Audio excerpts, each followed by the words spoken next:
ପୁଅ ବାହାଘର ପରେ ଆମେ ଭାବୁ ସେ ବଦଳି ଗଲାଣି। ନାଇଁ, ସେ କେବେ ବଦଳି ନଥାଏ।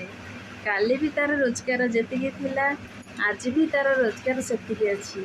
ଖାଲି ଏତିକି ବଦଳିଛି, ବାହାଘର ପରେ ତାକୁ ବୋଝ ଟିକେ ତା'ର ଅଧିକ ହେଇଯାଇଥାଏ। ସ୍ତ୍ରୀର ଖର୍ଚ୍ଚ ତୁଲେଇବାକୁ ପଡ଼େ। ବାହାଘର ପରେ ତା'ର ନୂଆ ବନ୍ଧୁମାନେ ବି ତା' ସହିତ ଯୋଡ଼ି ହେଇଯାଆନ୍ତି। ତା'ର ଟେନସନ୍ ବଢ଼େ, ଟେନସନ୍ ସହିତ ଖର୍ଚ୍ଚ ମଧ୍ୟ ବଢ଼ି ଚାଲିଥାଏ। ଘର ଲୋକମାନେ କ'ଣ ଭାବନ୍ତି ନା, ପୁଅ ଆଉ ଆଗ ଭଳି ଆମକୁ ପଚାରୁନି, ଆମ ପାଇଁ ପଇସା ଖର୍ଚ୍ଚ କରୁନି, ଆମ ଭଲ ମନ୍ଦ ବୁଝୁନି। ସେମାନେ ସେଇଠି ଭାବିବାର ଦରକାର ଯେ କାଲି ବି ତା'ର ଯେତିକି ରୋଜଗାର ଥିଲା, ଆଜି ବି ତା'ର ରୋଜଗାର ସେତିକି ଅଛି।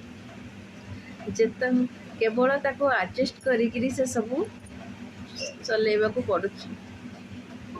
ତ ଯେଉଁଠି ପୁଅ ତୁମର 25-30 ବର୍ଷ ହେଲା ତୁମ ପାଖରେ ଥିଲା, ବଦଳି ନଥିଲା, ତାକୁ କ'ଣ ଏଇ 25 ଦିନ 30 ଦିନ କିମ୍ବା 25-30 ମାସ ଭିତରେ ସେ ବଦଳିଯିବ? ତ ଏଇ ସବୁ ପୁଅମାନଙ୍କ ପାଇଁ ଏଇ କଥାଟି। ତ ସବୁ ପୁଅମାନଙ୍କ ମନରେ ଏଇ ଗୋଟିଏ ସବୁଠୁ ବଡ଼ ଦୁଃଖ ହେଲା ଏଇ ଗୋଟିଏ କଥା।